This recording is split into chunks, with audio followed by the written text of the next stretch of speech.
I'm lying in. I'm lying in the same bed where my mother died years ago, on the same mattress under the same black wool blanket we would wrap ourselves in to fall asleep. In those days, I slept beside her in the tiny space she'd opened for me between her arms. I believe I can still feel the slow cadence of her breathing, the palpitations and sighing that cradled my dreams. I believe I can still feel the grief of her passing, but none of that is true. I'm in this place now, laid out on my back, remembering that moment in the past as a way of forgetting my loneliness. Because I won't be lying here for just a short while, nor am I in my mother's bed, but in a black box like the ones people use to bury the dead. Because I'm dead. I sense this place where I find myself and I ponder.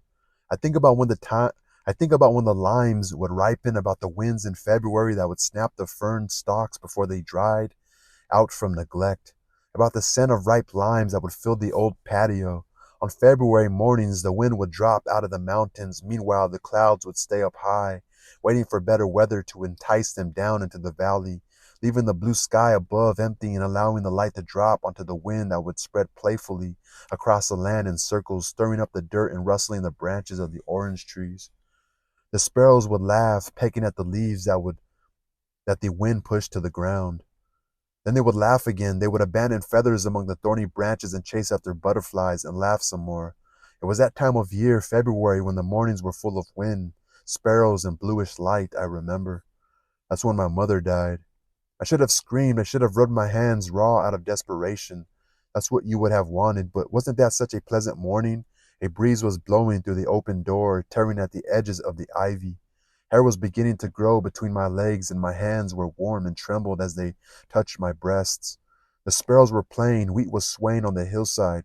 I felt sad thinking she would no longer see the wind frolicking in the jasmine, that her eyes would no longer observe the light of day. But why should I cry?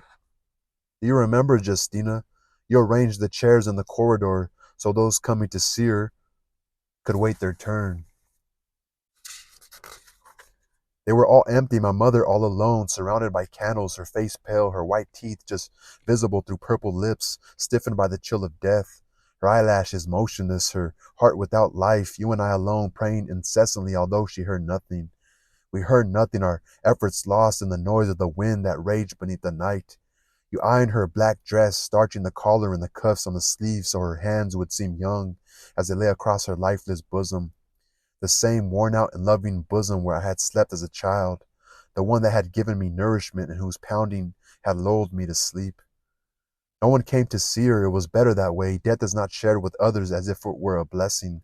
No one goes looking for sorrow. Someone knocked at the door. You left. You go, I said. People's faces seemed blurry to me. Asked them to go away. Could they be here to collect the money for the Gregorian masses? She didn't leave any money. Tell them that, Justina. Will she end up stuck in purgatory if no one says those masses? Who are they to hand out justice, Justina?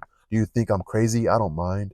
And those chairs of yours remain empty until we headed out to bury her with men hired for their labor, sweating under the weight of a stranger and removed from our pain.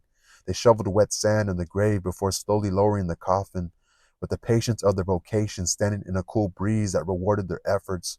Their eyes cold, indifferent, they said, "This is the amount." And you pay them as you would if you were buying an old thing, pulling the knot out of your handkerchief that was damp with tears, that you'd wrung out once and then once again, and that now held the money for the burial. And that now held the money for the burial. And when they left, you knelt on the spot where her face had been, kissed the ground, and you might have dug down toward her had I not said, "Let's go, Justina. She's somewhere else. The only thing still here is something that's dead." So he's saying, like, her soul. Let's go, Justina. She's somewhere else. The only thing still here is something that's dead.